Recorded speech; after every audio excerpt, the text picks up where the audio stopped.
Est-ce que vous pouvez nous expliquer, vous en tant qu'homme politique suisse, quels sont les avantages et les inconvénients de votre système dit de votation? Il faut bien savoir, nous on a deux types de votation, on a l'initiative ou le référendum. Le référendum, c'est la critique en live de la population parce qu'elle n'est pas contente sur une loi ou une décision qu'on aurait pu prendre. Ce qui nous évite nos excès parce qu'il faut se rappeler que dans notre gouvernance, on a un consensus politique, on a souvent des forces de droite, de gauche et du centre qui travaillent ensemble. Donc tout excès est immédiatement sanctionné. L'initiative, c'est des propositions, il y a des problèmes de société, des modifications de la Constitution, c'est un droit qui est donné depuis une vingtaine d'années et qui parfois peut nous poser des problèmes. On a eu l'immigration de masse qui a été décidée, qui a des conséquences avec nos relations avec l'Europe et les mises en application parfois peuvent être douloureuses. Alors l'avantage c'est quoi? C'est que les Suisses ont l'impression d'être associés à la vie politique du pays? Je ne pense pas que le citoyen pense qu'il est associé, le citoyen est associé. Bien souvent d'ailleurs les personnalités politiques sont des miliciens. Pour ma part, j'ai un travail de 50% en plus de ma charge à Berne. Et la quasi-totalité des représentants politiques ont plusieurs activités qui leur permettent d'être peut-être plus à même d'apprécier la tendance, si on veut l'appeler comme ça. Vous voulez dire que vous n'êtes pas coupé de la population, c'est ça? Non, on peut l'être, parce que alors, je calme tout de suite, dès que vous prenez des responsabilités, par nature, vous pouvez changer, le pouvoir peut changer la personnalité. Est-ce que aussi une votation ou une initiative populaire, ça peut également fédérer un peuple qui est au départ très hétérogène? Non, je crois que cette barrière du rejeté, comme on l'appelle, on l'a vu parfois sur certains thèmes, parce que c'est clair que le latin a une appréciation différente d'autres parties de la Suisse. C'est vrai qu'étant à Berne déjà depuis un certain nombre d'années, je peux dire que la Suisse centrale, sur bien des thématiques, a les mêmes préoccupations que la Suisse latine. Et puis on a la région zurichoise, la région baloise, la région de l'économie qui a son influence. Je crois que c'est aussi notre vie économique, voire aussi notre patrimoine géographique qui nous fait différentes réactions par rapport aux problèmes de société. Mais cette barrière de rejeté, certes, elle existe, mais il faut la marginaliser. Alors est-ce qu'on a l'habitude de consulter les Suisses, j'allais dire, sur tout et n'importe quoi? Oui, c'est ce qu'on peut entendre, on peut le synthétiser comme ça. Finalement, c'est le citoyen qui décide. Si on a un certain nombre de signatures, finalement, nous sommes appelés à nous prononcer. Et en fait, vis-à-vis de l'initiative, au Parlement, on a la possibilité de faire un rejet sec et sonnant, ou soit dire ce thème de société est important et on propose un contre-projet. Donc vis-à-vis de l'initiant, on propose quelque chose. On a eu le cas dernièrement, par exemple, de mettre à même niveau, en termes d'aménagement et territoire, la construction de pistes cyclables, de pistes réservées, au même titre que le piéton. J'étais personnellement un des initiants, tout parti politique confondu, et on a négocié avec le Conseil fédéral, on a trouvé un accord et on a trouvé la solution ensemble. Et c'est la meilleure des solutions, en tout cas pour nous, pour construire ensemble et prendre bien en compte les différences de chacun. Est-ce que quand on consulte le peuple, on ne risque pas quelquefois de tomber dans du populisme?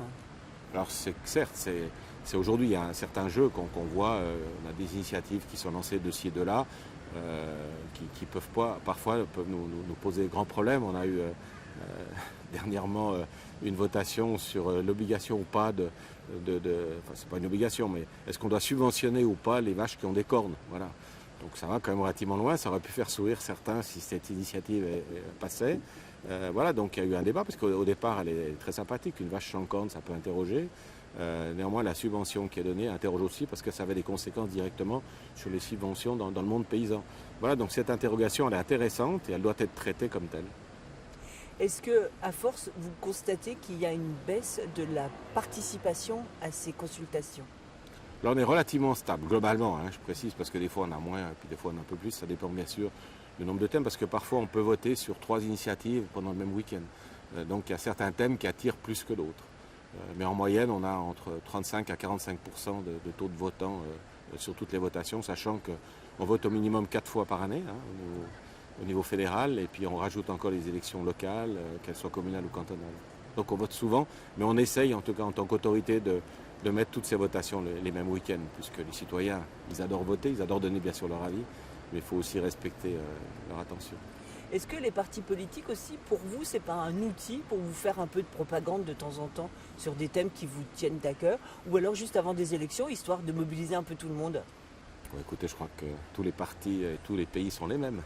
On constate dans la vie politique des thèmes qui ressurgissent, alors même que parfois on a déjà la solution au niveau constitutionnel ou même au niveau législatif. Mais ça fait partie de la vie et c'est le jeu, quoi. On va revenir sur un point. Vous dites que quelquefois, donc des décisions qui sont prises par les gens en votation sont difficiles à appliquer au niveau de la loi. Pourquoi ?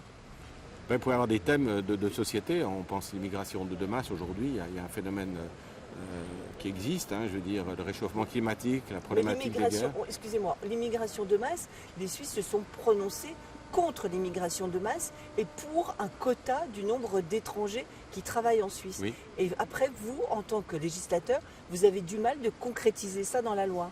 Ben, on a essayé d'expliquer en son temps qu'on avait des accords internationaux, dans les accords bilatéraux, nos relations commerciales avec l'Europe, la notion du libre-échange et que ça pouvait avoir des conséquences. On a sans aucun doute été mauvais en son temps pour donner les réponses à notre population.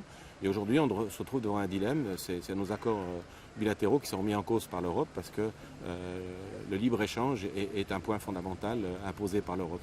Et voilà, et cette imposition forte de la part de l'Europe crée parfois aussi des problèmes tout simplement en interne en disant que l'Europe nous impose des règles alors même que nous-mêmes on a signé ses propres accords.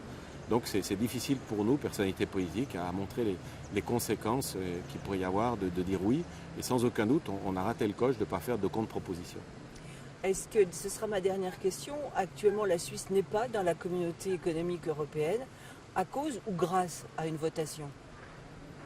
Alors le débat a commencé il y a déjà maintenant plus de 25 ans, et dans lequel il y a eu des craintes qui ont été exprimées par une personnalité politique zurichoise emblématique, puisque son leader est même devenu membre de l'exécutif pendant 4 ans. Et il a soulevé une thématique importante aux yeux de la société et qui nous a fait refuser notre entrée dans la communauté européenne.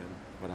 Et depuis, c'est un débat et les conséquences qu'on en a aujourd'hui, c'est qu'on constate qu'il y a une bureaucratie relativement lourde de la part de l'Europe. Elle s'est sans aucun doute construite trop vite. Et aujourd'hui, même ceux qui étaient pour cette entrée dans l'Europe le refusent, mais préfèrent des accords bien ciblés au lieu de rentrer dans cet accord tel qu'il est aujourd'hui au niveau de l'Europe. Alors vous voulez le beurre et l'argent du beurre, un peu vous les Suisses par rapport à l'Europe. Je pense que peut-être avant bien d'autres pays aujourd'hui qui s'interrogent sur leur présence dans l'Europe, c'est de se faire imposer par quelques personnalités non élues, puisque en fait c'est des élections indirectes que vous avez. Et ça, c'est vrai qu'on est très attaché quand même à la nomination de nos décideurs. Et la Suisse s'est construite avec 26 cantons, 26 projets parfois différents. Ils se sont réunis ensemble en acceptant ces différences et ce respect de l'autorité est important. Il faut bien savoir que notre pouvoir politique fédéral, il est donné par la base. C'est pas la Berne fédérale qui impose. C'est vraiment le pouvoir politique fédéral, il vient de la part des régions et des cantons. C'est comme ça que la Suisse s'est construite, c'est comme ça qu'elle continue à vivre. Je ne vous cache pas qu'au fil du temps, de plus en plus, les grands projets de société se discutent au niveau fédéral, mais dans la chambre que je représente, la chambre des cantons, il y a vraiment une attention très particulière à ce que l'autorité locale reste là où elle est et elle ne soit pas au niveau supérieur, bref, au niveau de la capitale et de la Berne fédérale. Vous conseillez là aux Français de prendre un modèle type référendum d'initiative citoyenne ? Écoutez, moi, je n'ai pas de leçon à donner. Non, sans parler de leçons, je dis un conseil. Non, je veux dire, la décentralisation telle qu'elle avait été voulue en son temps et dont on sentait des prémices, à mon avis, est sans aucun doute une bonne chose, parce que la sérénité régionale est très importante. Alors ça nécessite bien sûr des pouvoirs institutionnels, mais ça nécessite aussi des moyens financiers conséquents. Parce que c'est clair qu'on ne peut rien faire sans moyens financiers. Et la particularité qu'on a aussi, c'est que le plus riche donne au plus pauvre, donc il y a une péréquation financière qui doit être trouvée, sans jalousie, bien au contraire, pour garantir l'unité nationale. Et ça, c'est très important. Et ça ne se construit pas en 2 minutes, en pensant qu'il n'y a qu'à et ça va aller tout seul.